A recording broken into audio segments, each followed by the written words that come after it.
it is difficult to imagine a crime that is much more brutal than this unless it would have resulted in death or perhaps sexual assault.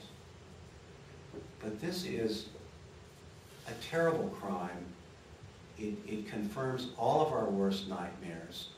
It violates all of the sense of security that we feel in our homes, and also the sense of security that we feel with having relationships with people that we think we know. And so I've certainly read the letters, and I've listened carefully to the pastor when he speaks about you. And there are some cases where people come before me and I think they're evil and they're dangerous.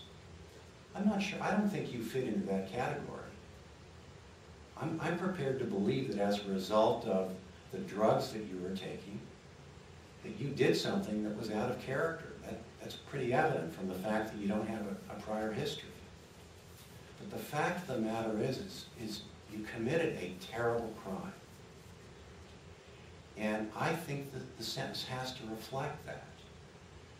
Sometimes, for no other reason, the sentence has to send a message that this is simply something that a court doesn't balance a lack of criminal history against because of the awfulness of what occurred and the trauma that's been inflicted on the victim.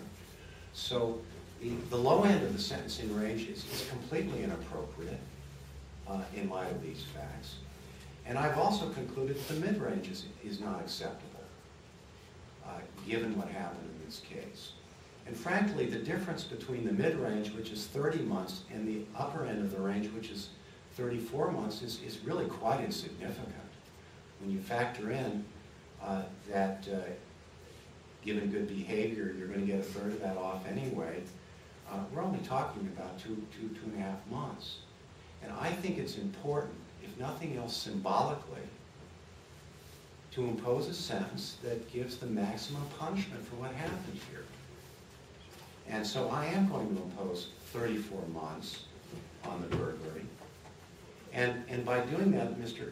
Richardson, I want you to understand that I'm not doing it because, as I said in the beginning, I think that you can't lead a successful life when you get out.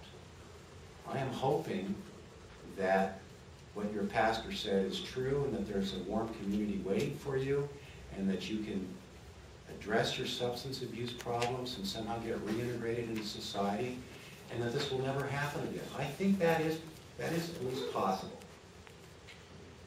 But in the meantime, I think you've got to pay the price for what happened here.